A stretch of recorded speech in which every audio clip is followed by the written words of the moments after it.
आंध्रा और तेलंगाना के दोनों जवान लीडर जगन मोहन रेड्डी और के तारका रामाराव ने आज हैदराबाद में मुलाकात की। केटीआर ने 2019 में होने वाले पार्लिमानी इंतखाबात के मौके पर फेडरल फ्रंट की तायद करने के लिए जगन से बातचीत की।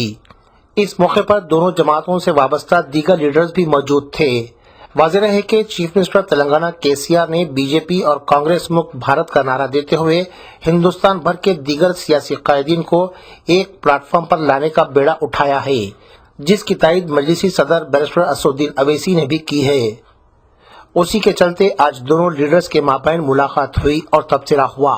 बहुत जल्द रियासत तेलंगाना के चीफ मिनिस्टर के चंद्रशेखर राव आंध्र प्रदेश जाकर जगन मोहन रेड्डी से मुलाकात करते हुए फेडरल फ्रंट के मुतालिक गुफ्तगू करने वाले हैं। उम्मीद की जा रही है कि वाईसीपी पार्टी के सदर जगन मोहन रेड्डी, बैरिस्टर असदुद्दीन अवैसी और चीफ मिनिस्टर के चंद्रशेखर राव की तायद करते हुए आने वाले इंतखाबात में फेडरल फ्रंट के साथ होंगे। तेलंगाना राष्ट्र समिति अध्यक्षुलु पेद्दलु తెలంగాణ ముఖ్యమంత్రి కేసీఆర్ గారు గడిచిన సంవత్సరాల కాలంగా ఈ దేశ రాజకీయాల్లో ఒక గుణాత్మకమైన మార్పు రావాలి, కేంద్రం అన్ని అధికారాలు తన వద్దే పెట్టుకుని రాష్ట్రాలపైన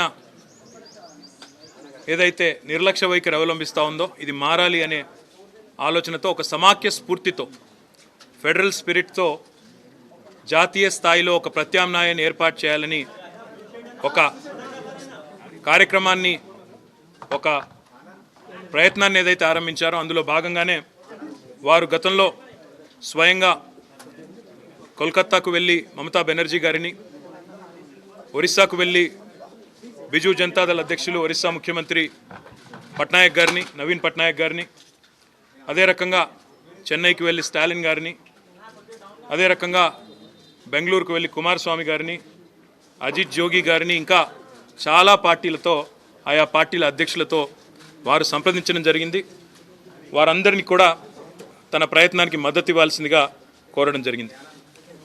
ఆ పరంపరలో భాగంగా నిన్న గౌరవనీయులు వైఎస్ఆర్సీపీ అధ్యక్షులు పెద్దలు ఆంధ్రప్రదేశ్ ప్రతిపక్ష నాయకులు వైఎస్ జగన్మోహన్ రెడ్డి గారికి ఫోన్ చేసి ఈ ఆలోచన గురించి, ఈ ప్రయత్నం గురించి మాట్లాడేందుకు కలుస్తాము అని వారిని కోరడంతో వారు ఈరోజు రమ్మని ఆహ్వానించారు. ఆహ్వానించిన తర్వాత ఈరోజు వారి దగ్గరికి వచ్చి వారి బృందంతో అన్ని విషయాలు కూడా పంచుకున్నాం.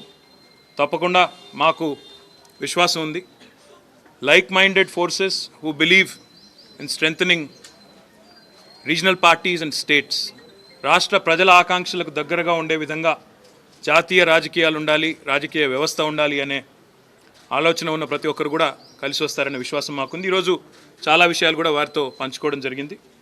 భవిష్యత్తులో తప్పకుండా సందర్భానుసారంగా ఏ రకంగానైతే కేసీఆర్ గారు అన్ని రాష్ట్రాలకు వెళ్ళి ఆయా రాష్ట్రాల్లో ఉండే ప్రధాన రాజకీయ పార్టీల అధ్యక్షులతో, ఆయా రాష్ట్రాల్లో ఉండే ముఖ్యమంత్రులతో, ఆ పార్టీల అధ్యక్షులతో సంప్రదించారో, త్వరలోనే ఆంధ్రప్రదేశ్ రాష్ట్రానికి కూడా కేసీఆర్ గారు స్వయంగా వెళ్ళి జగన్మోహన్ రెడ్డి గారితో స్వయంగా కూర్చుని మిగతా అన్ని విషయాలను కూడా చర్చించి తప్పకుండా ఈ చర్చలను ముందుకు తీసుకొని పోతామని ఈ సందర్భంగా తెలియజేస్తాం.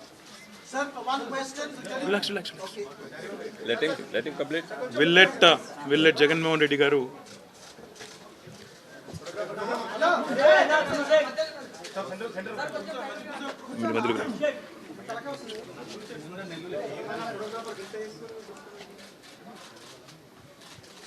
కేసీఆర్ గారు ఫోన్లో మాట్లాడిన పిమ్మట తారక్ వచ్చి డిస్కస్ చేశాడు. ఫెడరల్ ఫ్రంట్ గురించి, రాష్ట్రాలకు జరుగుతూ ఉన్న అన్యాయాల గురించి, అన్యాయం జరగకుండా రాష్ట్రాలు నిలబడాలి అని అంటే దేశవ్యాప్తంగా రాష్ట్రాలు కలవవలసిన అవసరం గురించి, మన ప్రత్యేక హోదానే ఉంది. ఫర్ ఎగ్జాంపుల్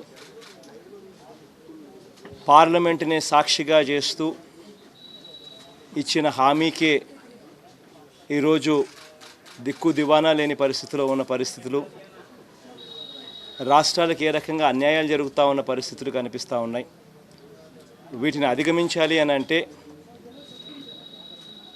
ఒక్కొక్క రాష్ట్రం పరిధిలో వాళ్ళకున్న ఎంపీల సంఖ్యాపరంగా చూస్తే అధిగమించే పరిస్థితి ఉండదు. కాబట్టి 25 మంది ఎంపీలతో మేము ప్రత్యేక హోదా కోసం డిమాండ్ చేసినా పట్టించుకునే పరిస్థితి కనిపించదు. ఆ 25 మంది ఎంపీలకు తోడు పక్కన తెలంగాణ రాష్ట్రం నుంచి మరో 17 మంది ఎంపీలు కూడా జత అవుతే 42 మంది ఎంపీలు ఒకే తాటి మీదకి వచ్చి రాష్ట్రానికి జరుగుతూ ఉన్న అన్యాయం మీద స్పందించగలిగితే, రాష్ట్రానికి జరుగుతున్న అన్యాయం మీద ప్రశ్నించగలిగితే 42 మంది ఎమ్మెల్యేలు ఒకేసారి రాష్ట్రానికి జరుగుతూ ఉన్న అన్యాయం మీద వాళ్ళు ప్రశ్నిస్తూ ప్రత్యేక హోదా కావాలి, ఇవ్వాలి, పార్లమెంటు సాక్షిగా ఇచ్చిన మాట అది అని చెప్పగలిగితే అప్పుడు రాష్ట్రానికి మేలు జరిగే పరిస్థితి ఇంకా మెరుగవుతుంది. కాబట్టి ఇది స్వాగతించదగ్గ విషయం. రాష్ట్రాల హక్కులు నిలబడాలి అనంటే, రాష్ట్రాల హక్కులు కాపాడబడాలి అనంటే సంఖ్యాపరంగా ఈ నెంబర్ పెరగాలి. అప్పుడే కేంద్ర ప్రభుత్వాలు రాష్ట్రాలకు అన్యాయం చేసే దిశగా అడుగులు వేయడానికి వెనకడుగు వేసే పరిస్థితులకు వస్తాయి. ఈ దిశగా అడుగులు వేస్తూ కేసీఆర్ గారు ప్రతిపాదించిన ఒక జాతీయ ప్లాట్ఫామ్ వేరెన్ రాష్ట్ర ప్రభుత్వాలన్నీ కూడా ముందుకొచ్చి ఒకటై ఎంపీల పరంగా సబ్స్టాన్షియల్ నెంబరు ఏకం చేసి రాష్ట్రాలకు జరుగుతున్న అన్యాయాలను హైలైట్ చేయగలిగే పరిస్థితి, రాష్ట్రాలకు జరుగుతున్న అన్యాయాలను జరగకుండా సాధించగలిగే పరిస్థితిని క్రియేట్ చేయడానికి ఏదైతే కేసీఆర్ గారు ముందుకొచ్చి ఒక ప్లాట్ఫామ్ క్రియేట్ చేసే కార్యక్రమం ఏదైతే చేస్తూ ఉన్నారో అది హర్షించదగ్గ విషయం. కేటీఆర్ గారు వచ్చి అదే విషయాలు చెప్పారు. ఆ తర్వాత కేసీఆర్ గారు మళ్ళీ నాతో ఫోన్లో కూడా మాట్లాడారు. ఫర్దర్ డిస్కషన్స్కు మళ్ళీ కేసీఆర్ గారే తానే వచ్చి ఫర్దర్ డిస్కషన్స్ కూడా తాను చేస్తానని చెప్పి కూడా చెప్పారు.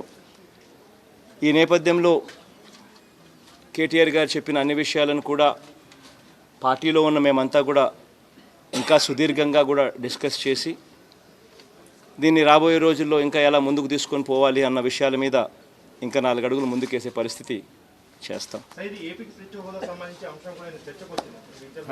ఐ థింక్ జస్ట్ ఒకటే ఒక మాట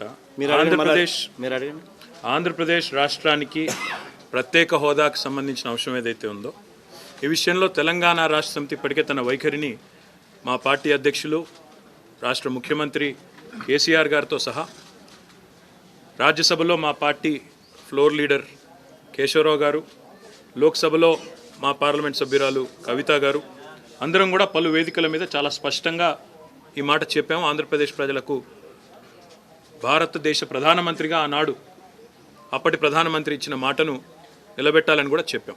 కాబట్టి ఆ విషయంలో ఇలాంటి రెండో అభిప్రాయం కానీ రెండో ఆలోచన కానీ మా పార్టీలో ఎక్కడా కూడా లేదు. ఎట్ ద సేమ్ టైం ఈరోజు జరిగింది కేవలం మొదటి సమావేశం మాత్రమే. ఇందాకనే నేను చెప్పినట్టు కేసీఆర్ గారు స్వయంగా ఆంధ్రప్రదేశ్కు వెళ్ళి జగన్మోహన్ రెడ్డి గారితో ఇంకా మిగతా అన్ని విషయాలు కూడా చాలా కూలంకషంగా మాట్లాడతారు, సవివరంగా అన్ని విషయాల్లో కూడా స్పందిస్తారు. అందులో మీరు అడిగిన అంశం తెలంగాణ ప్రయోజనాలు, ఆంధ్ర ప్రయోజనాలు, 2 తెలుగు రాష్ట్రాల ప్రయోజనాలు ఇద్దరం కలిసి ఉమ్మడిగా ఏ రకంగా పోరాడాలి అనే విషయంలో కూడా అన్ని విషయాలు కూలంకషంగా వారు చెప్తారు. ఈ రోజుకి అన్నీ చెప్పేస్తే మళ్ళీ మీకు తర్వాత అడగడానికి ఉండదు, మాకు చెప్పడానికి ఉండదు. కాబట్టి ఈరోజు ఇక్కడికి వదిలేదు. My request is I think జరిగే కొద్దీ ఇప్పుడు వాళ్ళు చెప్పిన ప్రిలిమినరీ డిస్కషన్స్ ఇవి ఇంకా పార్టీలో ఫర్దర్గా కూడా డిస్కషన్స్ జరుగుతాయి. కేసీఆర్ గారు కూడా వచ్చిన తర్వాత ఇంకా ఫర్దర్గా డిస్కషన్స్ కూడా జరుగుతాయి. కేసీఆర్ గారు కూడా వచ్చి మాట్లాడిన తర్వాత. సో ఇవన్నీ as things shape out we will definitely share more and more things with you. But ఇక్కడ ఒకటి ఏంటంటే క్లియర్ కట్గా ఒకటి కమ్యూనికేట్ చేయాల్సిన అంశం ఏంటి అంటే ఈ సంఖ్యాబలం పెరగాలి. రాష్ట్రాలకు అన్యాయం జరుగుతూ ఉన్న పరిస్థితుల నుంచి రాష్ట్రాలకు మేలు జరిగే పరిస్థితి రావాలి అని అంటే రాష్ట్రాల తరపున మాట్లాడగలిగిన సంఖ్యాబలం పెరగాలి. ఇవాళ ఉన్న 25 మంది సంఖ్యాబలం ఎంపీలతో ఉన్న సంఖ్యాబలంతో ప్రత్యేక హోదా సాధించలేని పరిస్థితి కనిపిస్తూ ఉన్నప్పుడు ఈ 25ను 42 చేసి ఇంకా ఒత్తిడి ఇంకా ఎక్కువగా చేసే పరిస్థితిని తీసుకొచ్చే పరిస్థితిని క్రియేట్ చేయడం కోసం ఈ నెంబర్స్ పెరగాల్సిన అవసరం ఉంది.